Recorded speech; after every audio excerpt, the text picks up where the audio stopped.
बहुत समय पहले की बात है। एक हरा भरा जंगल था जहाँ कई तरह के जानवर मिलजुल कर रहते थे।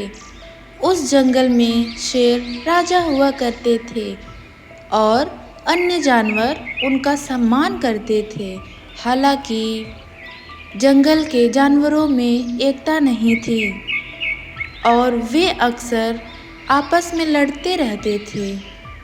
एक दिन जंगल में एक लोमड़ी आई जो चालाक और धूर्त थी। उसने देखा कि जंगल के जानवरों में एकता नहीं है। वह इस बात का फायदा उठाने के सोचने लगी। उसने सोचा कि अगर ये जानवर आपस में लड़ते रहें तो मुझे अपनी चालबाजी से इन्हें आसानी से हराया जा सकता है।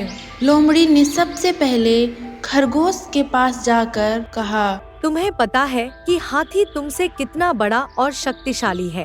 वह तुम्हें कुचल सकता है। तुम्हें उसके खिलाफ तैयार रहना चाहिए।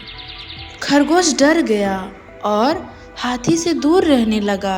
इसी तरह लोमड़ी ने अन्य जानवरों के बीच भी गलतफहमियां फैलानी शुरू कर दी। धीरे धीरे सभी जानवर एक दूसरे से अलग होकर अकेले रहने लगे। कुछ समय बाद जंगल में एक बड़ा संकट आया। एक भयंकर शिकारी मानव अपने साथ जाल और हथियार लेकर जंगल में आया। उसने जंगल के जानवरों का शिकार करना शुरू कर दिया। जानवर एक एक करके फंसने लगे और उन्हें अपनी गलती का एहसास हुआ कि अगर वे एकजुट होते तो शायद शिकारी से बच सकते थे। लेकिन अब देर हो चुकी है। शिकारी ने कई जानवरों को पकड़ लिया और अन्य जानवरों को डराने लगा।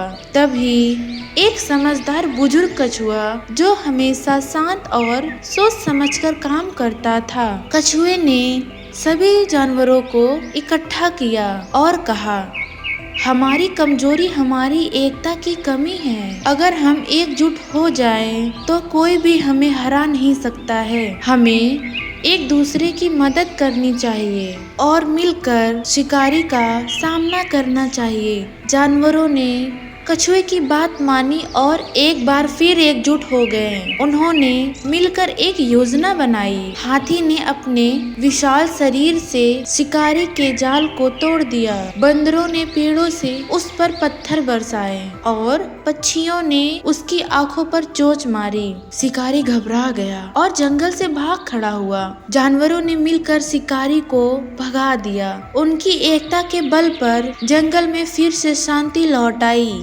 सभी जानवर समझ गए कि एकता में बल है और उन्होंने फिर कभी एक दूसरे से अलग नहीं रहने का निर्णय लिया। इस तरह जंगल के जानवरों ने एकता की ताकत को पहचाना और फिर कभी किसी चालाक लोमड़ी या शिकारी के बहकावे में नहीं आए।